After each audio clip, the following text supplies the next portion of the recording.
Bergen and Charlie McCarthy. With William Gaxon and Victor Moore, Dale Evans, Ray Noble and his orchestra, the Sportsman Quartet, yours truly, Bill Goodwin. Don't forget me. And our special guest, Gene Arthur. Charlie McCarthy. And, of course, that great comedy personality, the favorite of all favorites. Oh, you're too kind. I blush with modesty. The one and only Edgar Bergen. And. Oh, and Edgar Bergen's assistant, whatchamacallit. Don't you whatchamacallit me, you. It's Charlie McCarthy. Oh, yes, of course. Yes, of course, yes, you assistant whatchamacallit wild. Please, Charlie, Ray Noble and his orchestra are going to play Riding for a Fall. You can dedicate that to Noble or the Goodwin there.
Tootin' up like I wasn't wise to the gal with the big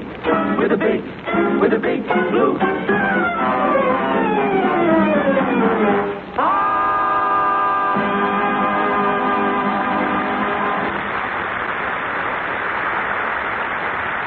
And whatchamacallit, assistant of all people. Enough to ruin my whole season. To my dying day, I shall hate that man. I shall hate him. Charlie, I want you to stop that nonsense now. I shall hate him nevertheless. Hello, what's the trouble, child? Oh, good old Ray Noble. Oh, it's good to see you. Isn't it? Yeah. Did you hear that crack that Goodwin slung at me, Ray? Oh, yes. But, Charlie, why don't you just be big about the whole thing and ignore him? Ignore him. That sometimes hurts more, you know. It does? Yes. Oh, surely. Oh, yes. That's a good idea. Yeah. Say, Charlie, I'm sorry about that remark I made. You don't feel any dislike toward me, do you? Of course not, my dear boy. Not at all. Maybe a little hatred and loathing, but not dislike, no. Tell me, Ray, what did you do with yourself all summer? Oh, I just tried to build myself up with physical exercise. Yeah. See, I worked right through without a let-up. I'll ignore him, that's wrong. Do any fishing, Ray? Oh, yes, a little, just a little. Mm-hmm. Yes, I didn't have any time for fishing. You know, all summer long I worked and slaved. Deep sea fishing, Ray? Oh, no, chap, mostly fresh water. Yeah. I see. See, fellas, like a dog I slaved. Catch many dogs? I mean, Oh, no, just a few slaves. yeah, what?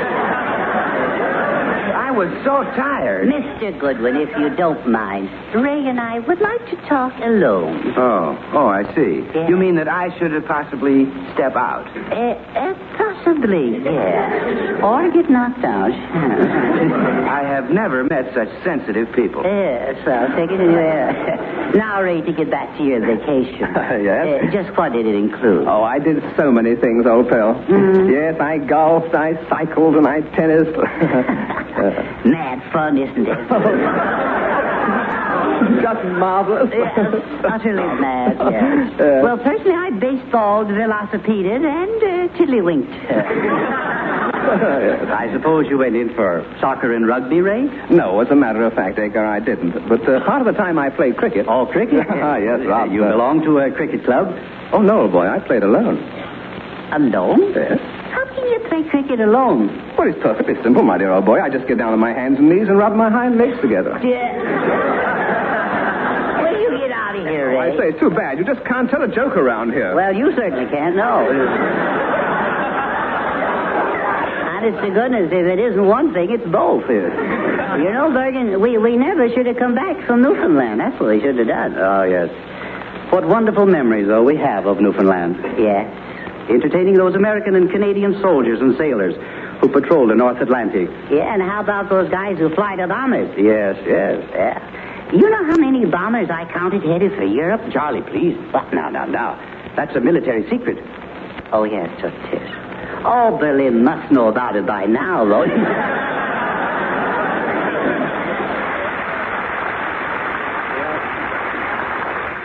I must say we made a lot of lovely friends up there. Yes, we did. And they were swell, really. Yes. You know, some soldiers took me on a whaling expedition. Whaling? Mm-hmm. I see. So you went whaling? Yes, I did. Mm-hmm. Whaling, sailing, and over the railing, yes. Of course, you were a great help, I imagine. Well, as a matter of fact, I caught a whale single-handed. Is that so? Yes. I suppose you grabbed him by the tail. No, you don't do that. Oh, I see. Silly. I steered him with one of those garboons. With a what? No. Baboon? No, baboon. No. Spittoon? No, sir. Well, harpoon. I said harpoon. Didn't I say it? I said it. Well, anyway, he was so big we got 6,000 barrels of oil out of him. 6,000 barrels? Mm-hmm. Yes. 6,000. Yes. Old might have been a little one way or the other. I don't know. That's a lot of oil, isn't it? Yes, it is. I think I told it rather well. Well, Charlie, remember when we were at Kitty Bitty Gut? What? No. Did you see those thousands of codfish drying in the sun? No, I didn't, but I got wind of them. Yes, Well, of course, that's to be expected because cod fishing is their main industry, and it's also the home of the famous Newfoundland dog. Yes. See, they're big fellas, aren't they? Yes, they are. Yes, they use dogs up there just like we use horses. You mean they eat them? No.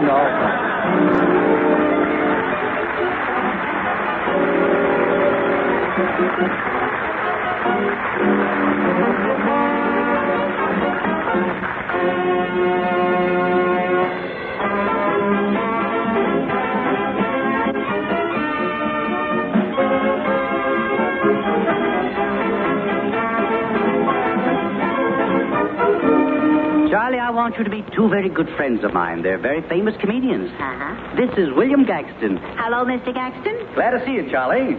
Oh, that was short, wasn't it? And this is Mr. Victor Moore. Pleased to meet you, Mr. Moore. Hello, Charlie. I'm glad to meet you. Oh, you couldn't be that glad. Mr. Moore, you talk like you got a misery. Yes, my feet are killing me. Oh, I see. Having trouble getting the right shoes, Victor? Yes, I'm going to try a new shoe store today. Gaxton's Bouderie Shoppy. I never heard of it. Well, it's right along here somewhere. Oh, excuse me. I think this is the place. How do you do, sir? Well, what can I do for you? I'd like to buy some shoes. Fine. Now, how many do you want? Oh, just one for each foot. All right, now, just sit down here. Over here. Now, how do you like these? They're the latest thing in streamlined hook and eye, open lace, tan, inner-sole Oxford. And they're made out of genuine kangaroo. Kangaroo? Yeah. Oh, I don't think I'll take them. I don't want to go leaping all over town. All right, now, don't get excited. I'll fit you, all right? My, you're a little man, aren't you? Yeah, my feet hardly reach the ground. Yeah. Well, now, how about a pair of our elevator shoes to make you taller? Oh, no, I can't even wear arch supports. You really can't? Why not? I can't stand the altitude. What I'd really like to get is something very modern and fashionable. All right, let me see. Like what? Oh, some nice high-top button shoes. Button shoes. Well, sir, you are in luck. It just happens that we have one pair of button shoes left in stock. Oh, goody. They were unclaimed by John L. Sullivan. Yeah. Here they are. They'll cost you $45. $45? Isn't that pretty expensive? Yes, but that's because the buttons are made out of bones. Why should bone buttons be so expensive? Well, there's still a little meat left on two of them.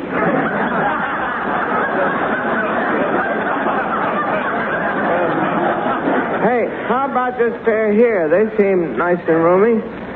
But how do you keep them on? My dear sir, please take your foot out of that shoebox. Oh, it's too bad. They were just my size. No. I can't fit you with a pair of shoes unless you pull up your socks. They're sagging. Oh, these aren't socks. I just got my leg makeup on crooked. Well, you've got a very bad case of flat feet. Well, you see, when I was a boy, I used to go barefoot a lot, and standing on my bare feet so much made them flat. You must have stood on your head a lot, too. Huh? I'm just kidding, of course. Now, come on. Now, please step over here and put your feet in this Gaxton patented shoe fitting machine. Yes, sir. Now, all right? What size shoe have you been wearing? Size 10. Ow! Ooh. You now wear size 8. Now, step right over here and try on the shoe. There you are. Now, is that too tight for you? Oh, no. I like my toes curled under.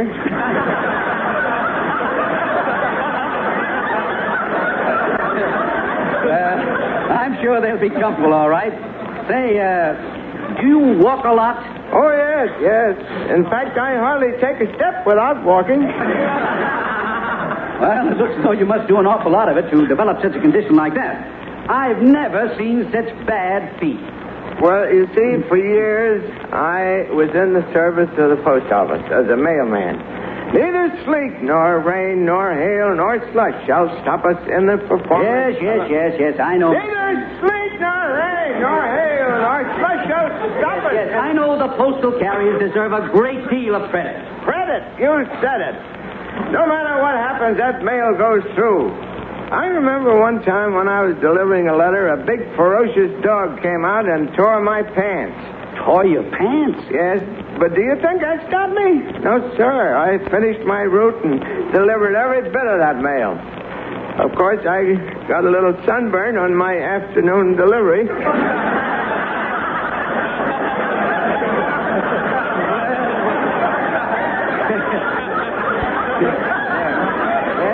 Quite a man, all right. Now, come on now. I have a lot of other customers waiting. Now, really, what style shoe do you want?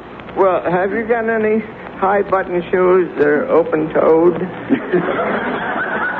What would you want with open-toed shoes? Oh, then I wouldn't have to take them off to play This Little Piggy Went to Market. Well, you know, you've just got to be satisfied with plain ones. All right. Here's your money. All right. Thank you. Now, your number 18 coupon, please. Oh, I haven't got an 18 coupon. No 18 coupon? I got the equivalent. I brought 2 9s. Well, this is the silliest thing I've ever heard of. You come into my store and try to buy yourself a pair of shoes with 2 9 coupons. 9 and 9 are 18, ain't they? No, you can't get away with that, my man. Number 9 coupons are for sugar. Well, all right. Give me 2 pounds of sugar.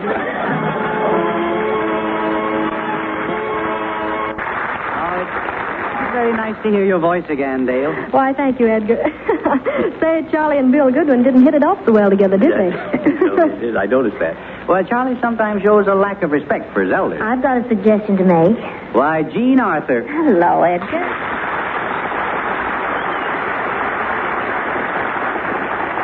Did you overhear our little discussion? Yes, and I wish you'd let me talk to Charlie. He should be treated like a little boy. Oh, you really think so? Certainly. Yeah. What this problem needs is a woman's touch. Yeah. Well, I'll wrap that boy around my little finger.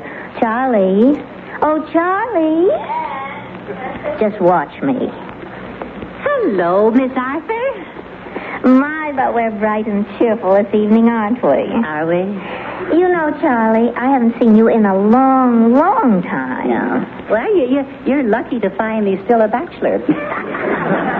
Oh, then you must be rather popular. Oh, yes. Well, this scarcity of men is very becoming to me. Maybe so, Charlie, but don't forget, you have a lot of the little boy in you yet. Yeah, well, I got a lot of the old boy in me, too. No. That'll be enough of that, young man. Oh, you are a cute little tyke. Little tyke, for the love of Mike, what is this? Charlie, I have a surprise for you. Surprise? I brought you a little present. Oh, what is it? Well, I was torn between a little red pail and shovel and a set of building blocks. No. You'll pardon me while I put my foot in my mouth, will you? Oh, you needn't worry. I finally decided on a book written especially for little boys. Yeah, well, don't tell me it's Jack and the Beanstalk. Oh, no, it's much more advanced than that. Thank you kindly. What is it? Goldilocks and the Three Bears. You think I'm ready for it? Gee, you got me wrong. I'm a pinup boy, not a safety pinup boy. Now, Charlie, Goldilocks was my favorite story when I was a boy. Is it as old as that? Yeah. Of course, I was thinking of the Swedish version. Oh, was there a Swedish version, Edgar? Yes, indeed, yes. Instead of Goldilocks and the Three Bears, it's called Brunhilde and the Three Bruins. Please, Bergen, not that. All right. I'm sorry, Gene. It's your story. Go ahead. All right. Now, once upon a time... Original, isn't it? Near a forest at the edge of a village lived a little girl named Goldilocks.